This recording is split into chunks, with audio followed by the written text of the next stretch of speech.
Terima kasih Anda masih bersama kami di iNewsroom. Pemirsa, aparat kepolisian di Kalimantan Utara menangkap sejumlah tersangka tindak pidana perdagangan orang TPPO. Mirisnya tersangka baru selesai menunaikan ibadah haji. Warga di Desa Sempayang dikejutkan dengan upaya penangkapan oleh jajaran Polres Malinau, Kalimantan Utara terhadap seorang perempuan berinisial HH usia 45 tahun yang baru saja menunaikan ibadah haji di Tanah Suci. Penangkapan dilakukan di sebuah warung Jember, Jembatan Sengayan, Jalan Trans Kalimantan Tanjung Belimbing, Malinau, Kalimantan Utara. Ternyata perempuan itu ditetapkan sebagai tersangka tindak pidana perdagangan orang atau TPPO. HH diduga memiliki warung makan yang menjual miras dan jasa prostitusi. Korban dibiayai keberangkatan ke Malinau dan dijadikan modus hutang yang harus dibayar ke pelaku. Hutang dibayar korban dengan cara melakukan jasa prostitusi.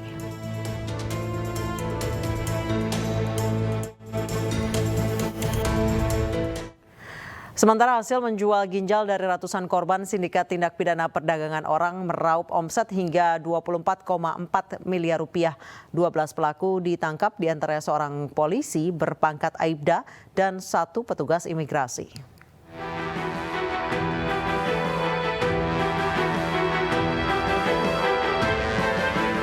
Sindikat tindak pidana perdagangan orang dengan modus menjual ginjal ke luar negeri menjaring para korban melalui media sosial Facebook. Di antaranya lewat grup Forum Donor Ginjal Indonesia dan Donor Ginjal Luar Negeri. Dari kedua grup ini, para korban mendaftar untuk mendonorkan ginjal mereka. Hanim, tersangka pengendali jual beli ginjal dari Indonesia ke Kamboja, mengatur pembiayaan, akomodasi, dan operasional korban. Para tersangka juga memanfaatkan oknum petugas imigrasi di bandara sehingga mereka bisa lolos terbang ke Kamboja. Saya di Indonesia untuk mencari pendonor, kemudian gimana caranya untuk membuat paspor, terus gimana caranya supaya penerbangan anak-anak itu tidak terkendala. Nah, yang tahu yang bagian itu Septian. Saya sih tahunya Septian itu dari kalau pemberangkatan dari Soekarno-Hatta itu lewatnya travel ya. Cuma saya kurang hafal travel apa. Kemudian dari Bali itu lewat ada petugas imigrasi yang bantu. Sebelumnya kasus jual beli ginjal jaringan internasional terbongkar usai polisi menggerebek sebuah rumah di Tarumajaya, Bekasi, Jawa Barat. Total sudah ada 122 korban yang menjual ginjal sejak 2019. Sindikat ini mampu meraup omset hingga 24,4 miliar rupiah. Sementara itu, polisi meringkus 12 tersangka. 2 diantaranya merupakan anggota polisi berpangkat Aibda dan petugas imigrasi berinisial A. Ya, ini anggota yang berusaha mencegah, merintangi baik langsung maupun secara tidak langsung proses penyidikan yang dilakukan oleh tim gabungan. Yaitu dengan cara menyuruh membuang HP, berpindah-pindah tempat yang pada intinya adalah agar menghindari pengejaran dari pihak kepolisian, dan juga yang bersangkutan menerima uang sejumlah 612 juta. Ini menipu pelaku-pelaku ini yang menyatakan bahwa yang bersangkutan bisa mengurus agar tidak dilanjutkan kasusnya. Atas perbuatannya, para tersangka ditahan dan dijerat pelanggaran Undang-Undang Tindak Pidana Perdagangan Orang. Dari Jakarta, Tim Liputan iNews melaporkan.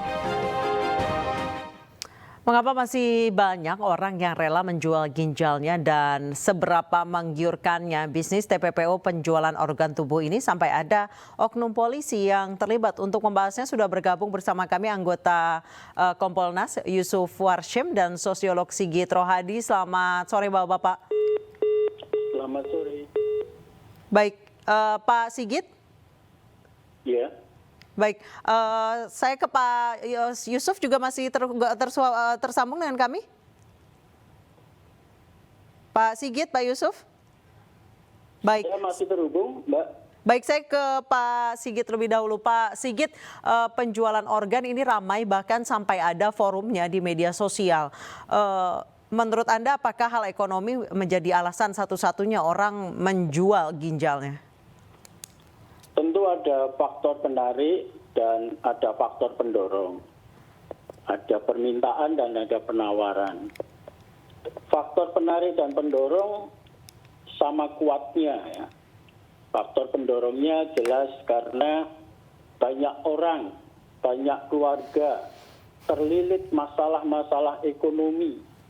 Apalagi menghadapi pandemi dan pasca pandemi, di mana orang kesulitan membiayai pendidikan anak-anaknya, membiayai sewa rumah, dan ekonomi pada umumnya. Sementara faktor penarik berasal dari luar negeri, ternyata permintaannya semakin hari semakin meningkat.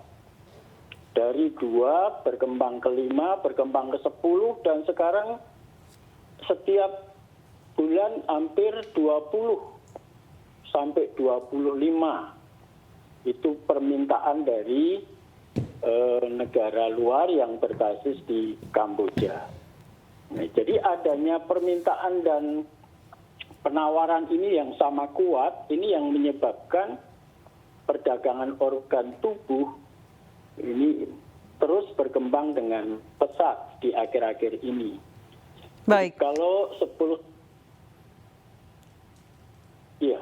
Baik, saya ke Pak Yusuf. Pak Yusuf, dari 12 tersangka yang ditangkap, 1 diantaranya polisi. Memang bisnis beresiko seperti ini kalau nggak ada backing rasanya sulit ya Pak. Ada 1 polisi dan 1 petugas imigrasi yang menjadi backing. Tanggapan Anda?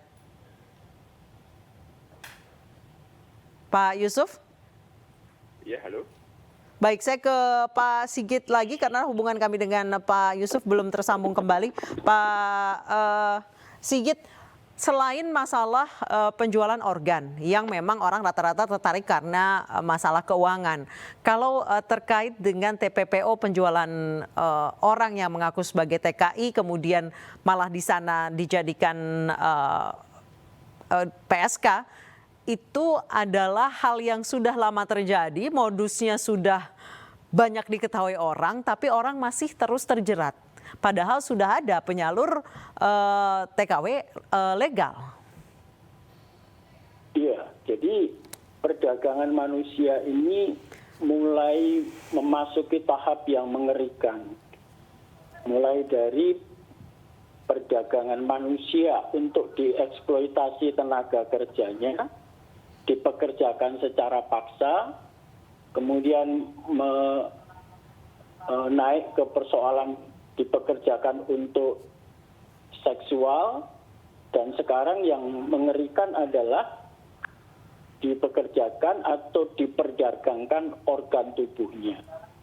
Nah, kenapa saya katakan mengerikan? Karena ini sudah merasuk ke masyarakat, bahkan sampai anak-anak kecil. Kasus yang ada di Makassar beberapa bulan yang lalu, seorang anak dibunuh oleh 2 orang remaja dengan modus untuk diambil ginjalnya karena tergiur penawaran yang ada di media sosial. Juga seorang guru, juga seorang ibu rumah tangga. Ini tentu mulai miris, mulai membuat bulu kuduk kita berdiri. Ternyata warga masyarakat tidak paham bahwa tubuh itu bukan komoditas. Tubuh itu tidak bisa diperjualbelikan. Jadi kalaupun ada donor, ini prosesnya sangat ketat dengan kontrol tenaga-tenaga medis dan dengan persetujuan anggota keluarga.